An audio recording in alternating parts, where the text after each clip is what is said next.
Covid, combien coûte ou rapporte un mort du Covid? Alors, c'est public. C'est tellement public, c'est qu'une enquête a été menée par des journalistes d'investigation de USA Today. Donc, moi, j'ai été récupérer l'information. J'ai effectivement pris contact avec ce journaliste-là pour m'assurer de la véracité de l'information. C'est différent d'un État par rapport à un autre. Le schéma est le suivant. Vous êtes identifié comme étant cas contact Covid. Vous rentrez à l'hôpital. L'hôpital reçoit $50. Dans cet état-là, dans l'autre, reçoit $100. Vous utilisez un respirateur. L'hôpital reçoit $300. Malheureusement, vous mourrez dans cet hôpital-là, l'hôpital reçoit $4000. Conclusion, pour vous, il y a eu euthanasie, on peut employer le mot? Je ne sais pas s'il y a eu euthanasie, mais en tous les cas, ce qui est prouvé, et ce que je sais, c'est qu'il y a eu une surenchère pour que l'hôpital se transforme en machine à cash. Ce qui veut tout dire. Et pardonnez-moi de vous poser la question, mais le public se pose, vous parlez des États-Unis, mais en France? Je suis très gêné, Richard, j'irai pour répondre à ça. Je comprends bien, parce qu'il faut savoir que le monsieur que j'ai en face de moi reçoit des menaces en permanence, et c'est un acte extrêmement courageux, croyez-moi, de venir ici, sur le plateau, nous révéler toutes ces choses aujourd'hui. Donc je vous en demanderai pas plus, même si à travers votre réponse, on arrive à détecter quand même un certain nombre de choses. C'est moins qu'on puisse dire. Alors, autre révélation que vous faites dans le livre, sur les vaccins. Alors, sur les vaccins... Mais si oui. Excusez-moi, Richard, je souhaiterais revenir un peu sur les chiffres, parce que les chiffres sont parlants. Oui. D'accord. On entend parler, il y a 3000 morts, 4000 hospitalisations, des choses comme ça et autres. Concrètement, comment ça se passe? C'est quand même incroyable. Je dirais que avant la Covid, un certificat de décès avec une seule ligne, la cause de la mort. Je suis mort d'une overdose.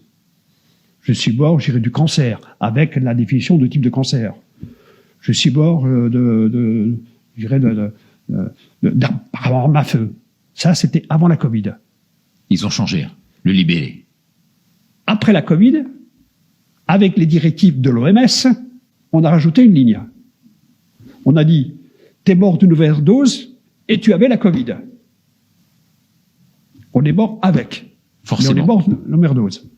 Et tu es mort effectivement de la Covid, et c'est marqué.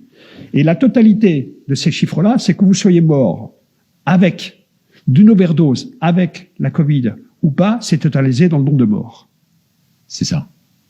Donc ils ont fait gonfler les chiffres complètement arbitrairement. Donc on a fait gonfler les chiffres, et je vais aller même pire que ça, puisqu'il y a quand même des preuves que j'ai pu moi-même vérifier en me déplaçant dans certains hôpitaux.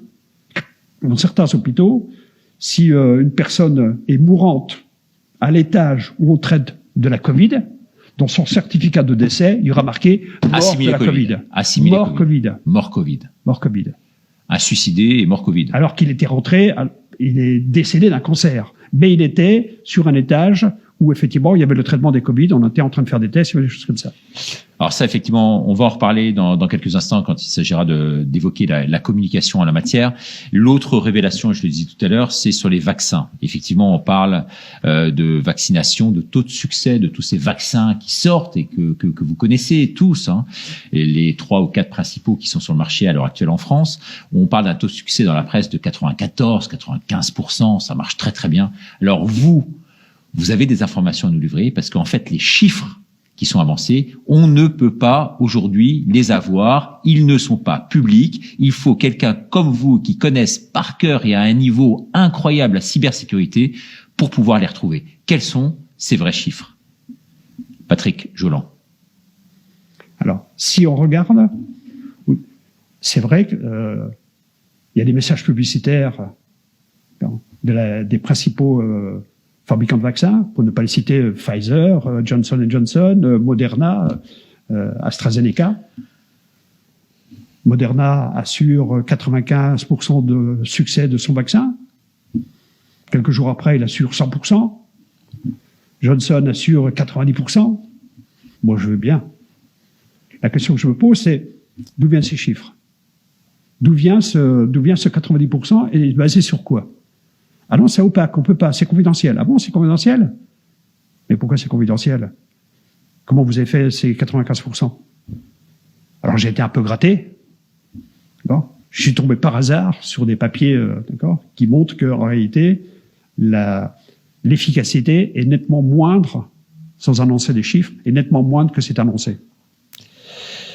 Et ce que vous dénoncez également dans le livre, qui est très intéressant puisque vous parlez des vaccins, c'est d'abord les financements assez opaques derrière, parce qu'effectivement, il y a pas mal d'hommes politiques de premier plan qui auraient investi dans ces vaccins-là. Dans toutes les sociétés qui fabriquent des vaccins, sauf le vaccin Sputnik chinois, Sputnik russe.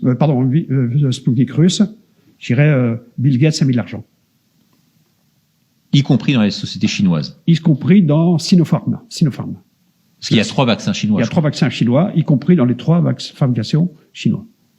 Je dirais que pour être très très clair, dans la société Moderna, Bill Gates a mis 10 millions de dollars. Ce qu'on peut dire, c'est que Bill Gates, donc ce que vous disiez, a pris une participation donc dans tous ces vaccins, excepté le russe. Excepté le russe. À ma connaissance, j'ai pas d'informations concernant les Russes. Il a mis de l'argent dans la société Moderna, il a mis de l'argent chez Johnson & Johnson, il a mis de l'argent dans AstraZeneca, il a mis de l'argent, je dirais, des dons, il a mis des dons, je dirais, dans les sociétés, au moins dans une société, je dirais, chinoise, là-dessus.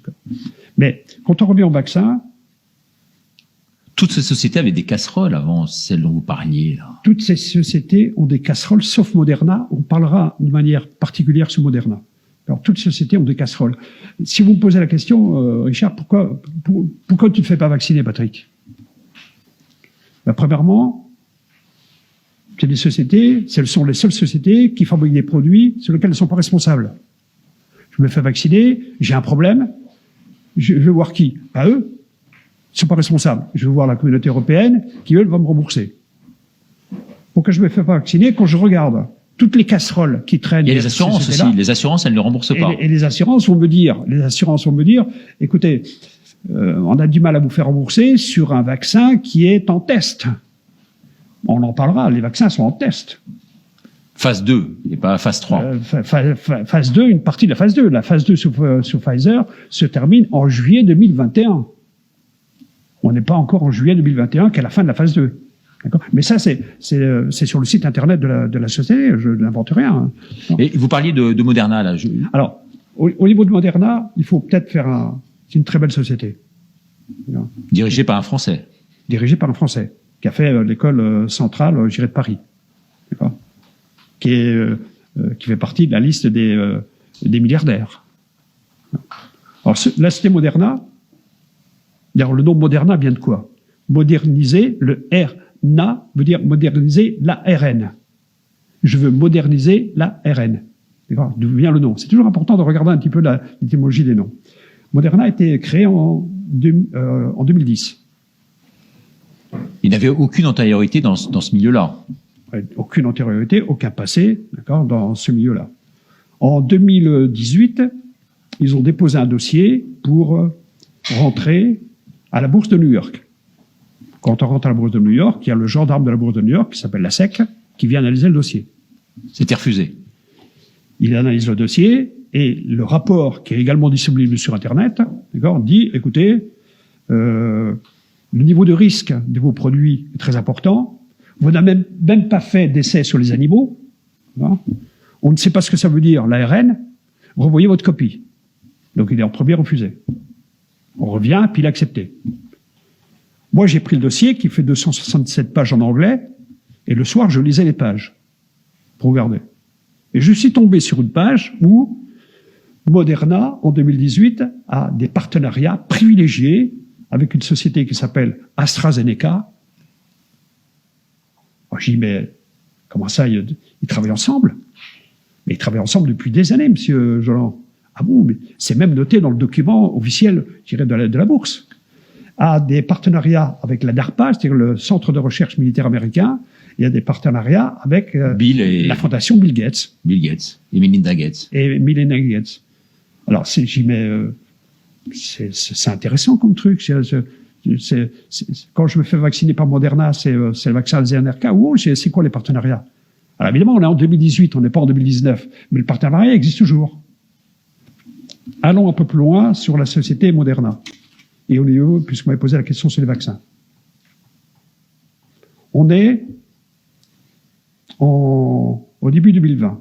Le 11 janvier, et c'est marqué sur le site de la société, le 11 janvier 2020, sur le cycle de développement du vaccin de la société Moderna, il y a une petite case qui est écrite « Les Chinois nous ont fourni le génome, la séquence génomique de la Covid. Et grâce aux Chinois, on a pu, 3 jours après, créer notre propre génome et 3 mois après, sortir la phase 1 du vaccin. » Ils sont vraiment sympas, les Chinois.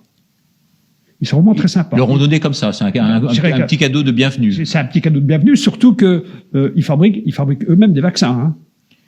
Donc ils sont quand même concurrents malgré tout, alors, et donc ils livreraient à la concurrence la quintessence de leur savoir. C'est marqué sur leur site. C'est marqué sur leur site. Alors